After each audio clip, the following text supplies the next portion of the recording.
Hey folks, it is Electronics Haul Day again. Look at all this stuff.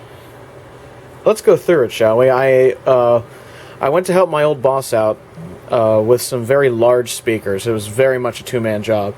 And we went to his warehouse to, of course, drop the speakers off. And he had a bunch of test equipment that he didn't want. He's more of an audio guy by profession, and not as much of a TV guy as I am, and he knows that I'm into this old stuff, so he wanted to make space in his warehouse for other audio gear, obviously, stuff that'll actually bring in some dough for him.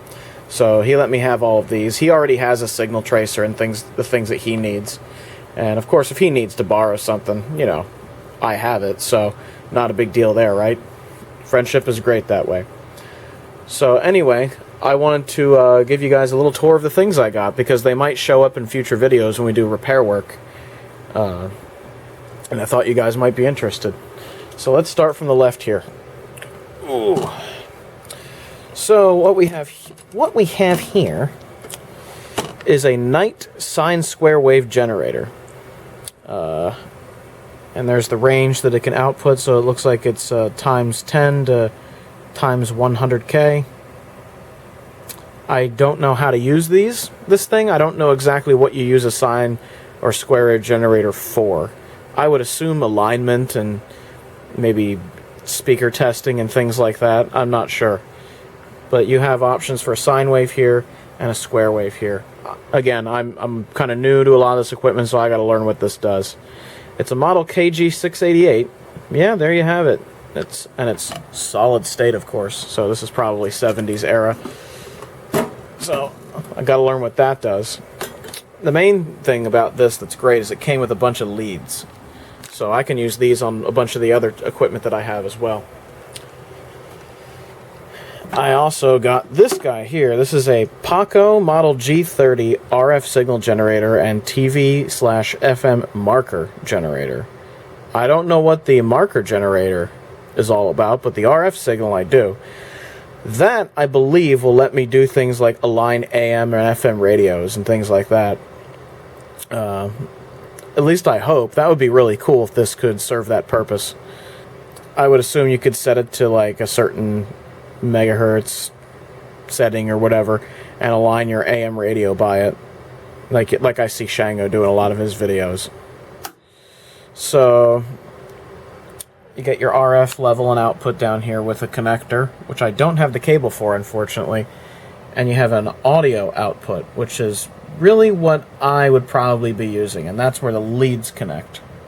So I could feed this into, let's say, an AM radio and use it as an alignment tool. At least that's what I'm hoping.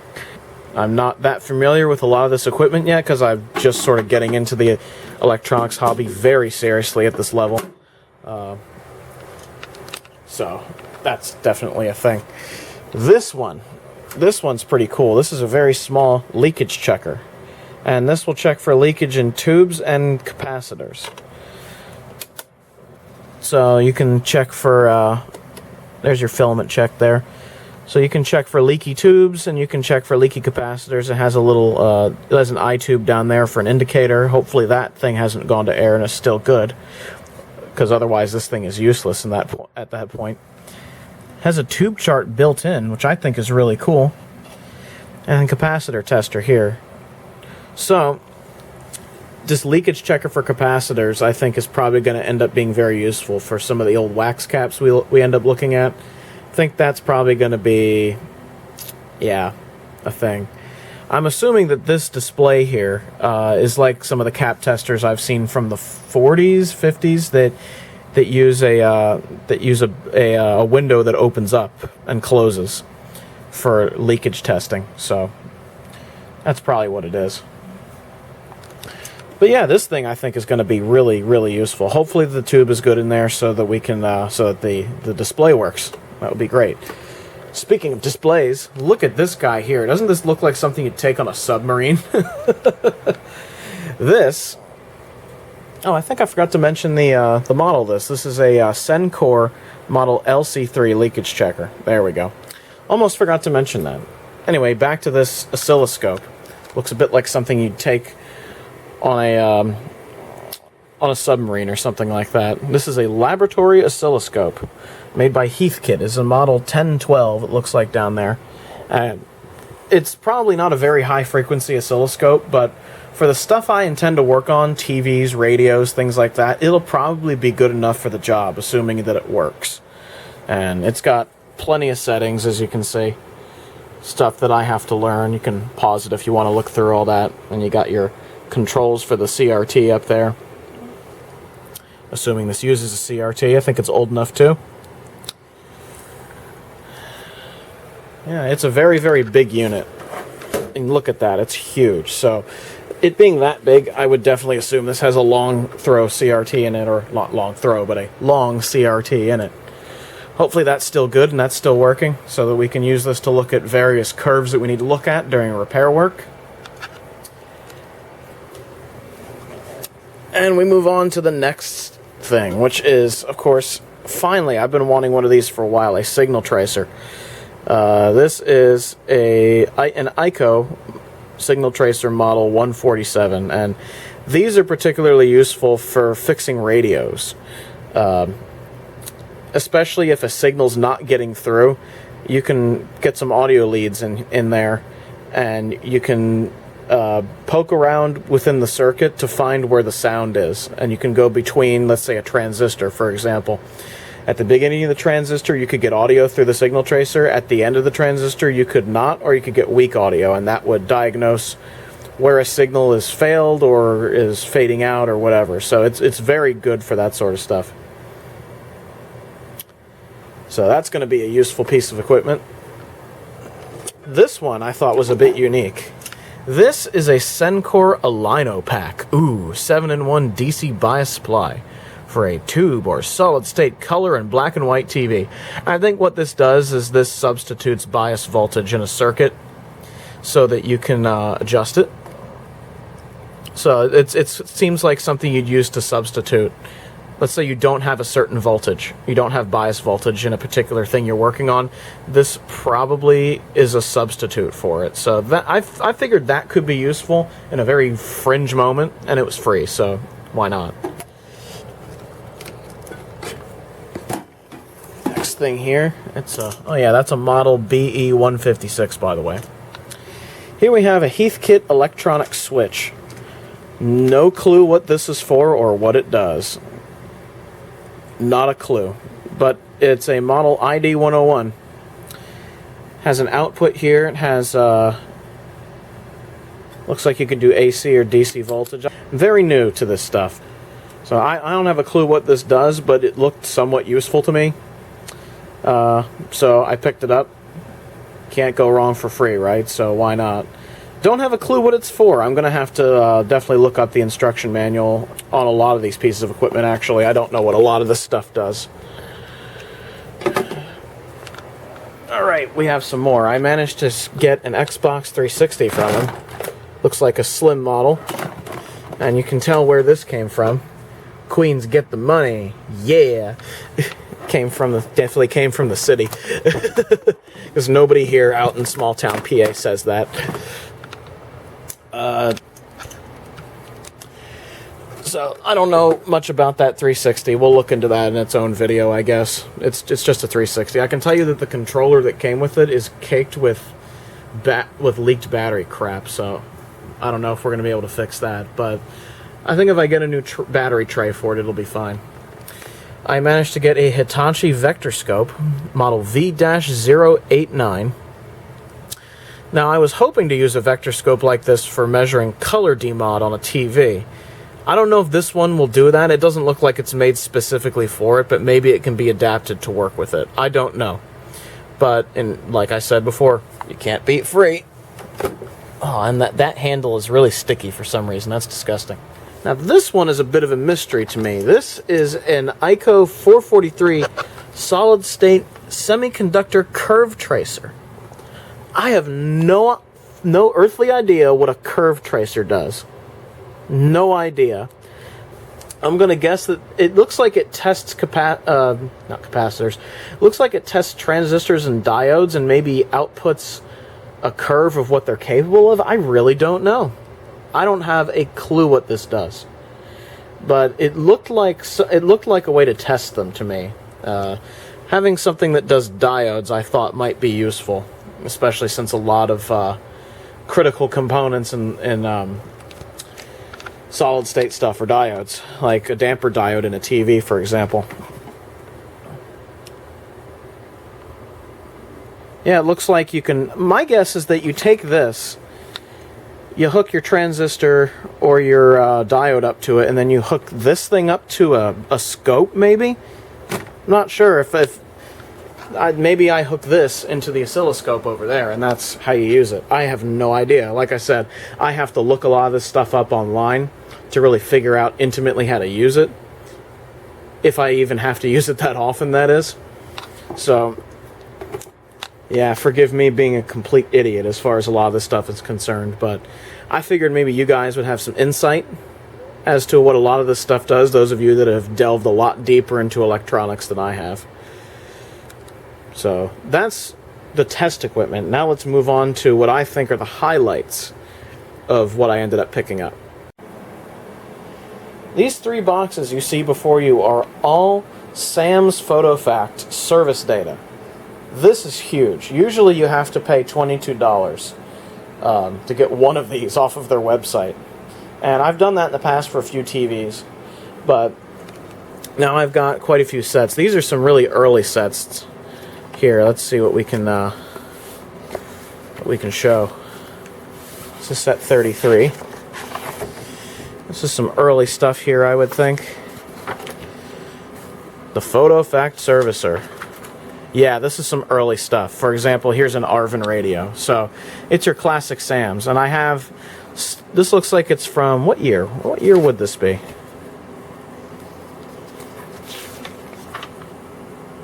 Yeah, look at that. Beautiful looking service data. Has stuff for old record players. Like old, real Crosley stuff. Not the fake stuff, the real Crosley.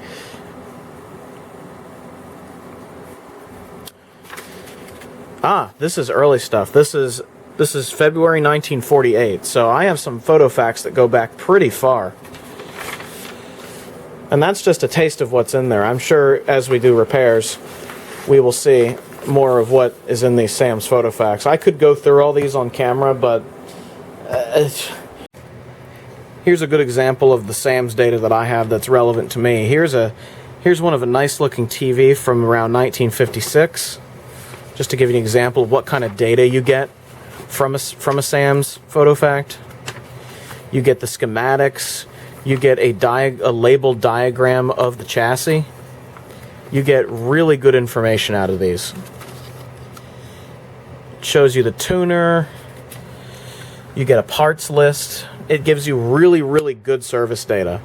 I honestly wish that the electronics industry was this good today as they were back then. Because this allows you to fix your own stuff. It allows service people to fix the stuff. This is the way that repair was really in its prime when we had these Sam's PhotoFacts and the rider's manuals and things like that. So these are going to become very relevant for working on vintage equipment. And I think of all the things that I got here today, the Sam's and one item I haven't shown you yet are definitely the highlights. Getting all these in paper format in good resolution like this is awesome. And the pièce de résistance. This Silvertone AM/FM radio. I also managed to get this. This is one of the few radios I found that he didn't want that is AM/FM and tube. Now, Silvertone was a Sears brand in I think the 50s and 60s, maybe just the 60s, I'm not sure. But it has this styling that's very mid-century. This like curvy little S here and this slanted vent for the speaker there. This thing is in just beautiful shape. I mean, it's not perfect. It's a little bit banged up, but it's in relatively good shape for what it is. I don't know if it works. I have not plugged it in because old capacitors. You definitely want to variac these or dim bulb test these. I haven't done that yet. Let me get these pins off the back so I can show you what's on the inside. Looks like it's going to be easy to remove the chassis as well with those bolts on the bottom, but let me get the back off so we can take a peek inside. taking a peek in here, it looks like it's in really good shape. It doesn't have any cigarette glaze all over it or anything like that. Looks like it has a slightly newer power cord. So maybe this thing's been worked on. I'm not sure, but it looks like it's been really well taken care of. Look at that transformer. Look how shiny it is. That's incredible. So this thing doesn't look like it was in a smoking environment at all, which is incredibly lucky considering this thing is probably from the 50s or 60s. Sears, Roebuck, and Corporation USA. And there's your chassis number if you want to look this thing up. 132.8773 looks like. I'm gonna take the chassis out so we can take a look at this thing real quick, because there's not much to say about it with this antenna and stuff in the way. So give me a minute here and I'll... Got the chassis out, and look at what's on the inside. There's a parts list and a tiny little schematic. Look at that. There's a number there, N24851. Not sure what that is, but there's a tube. There's tubes on here. Looks like 6BA6, 12AT7, some more 6BA6s, a 6T8, 6V6 output tube. So that's a very common tube. That's good to have. And this radio, that looks like a 6BE6. So here we have the actual radio chassis, which appears to be in very good shape. Look at all these little tubes here. There's your Sprague multi-section electrolytic. So that tells me that it's probably 60s if it's using a metal can like this. Now, I could be wrong, I'm not sure. There's a few things stamped into the chassis there. B24, B53, not sure what that is.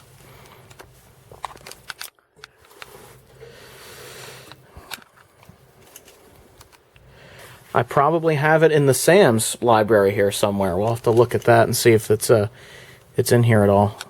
There's your 6V6 output tube there. That's a nice common output tube that is still used to this day for guitar amps and things like that. So I'm happy to see that isn't a weird, rare tube. Some of the other ones might be. I'm not sure. The 6T8 is an odd one. The 6BA6s, though, they're fairly common. Now I'm sure you guys want to see the bottom.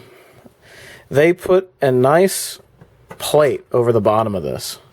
Oh, God, look at that. Ooh, we have got a recapper's dream in this thing. Tiny Chief. Look at that. What's good about this, though, is that it doesn't look like it has ever been molested or modified or anything like that. Looks like it's in virginy good shape down here. And again, no cigarette glaze or anything. Although it's got these Black Beauty Bumblebee capacitors, which are total garbage. Those things leak and short all the time. It's got the wax ones here, the paper ones here, so it's going to need some work, I would say. That can electrolytic might be okay, but something like this needs to go, definitely. So, Cornell Doubler caps in there. And yeah, it looks like it's in fantastic shape. There's a nice can-ohm resistor type thing on the side here. I don't know how often those go open. But yeah, this will be a nice radio project to work on. It's definitely going to need new caps, resistors checked, all that stuff. It'll be a full video at some point. So, very cool little radio. I would guess that it's 60s, based on what I'm seeing here. It looks like 60s construction to me. Might be late 50s, based on that curvy design on the front of the thing there, but yeah, this radio looks awesome. It looks like it's in much better shape than the RCA one I had that was covered in cadmium all over the chassis. Yeah, I think this radio is definitely one of the highlights, because I haven't seen one in this good a shape in a long time. Seen them before, but never in radio form. I've seen them in like little console stereo form where there's no cigarette glaze or anything like that, but And a radio like this, it must have barely been used or was in a non-smoking household or something like that, because it just looks great on the inside.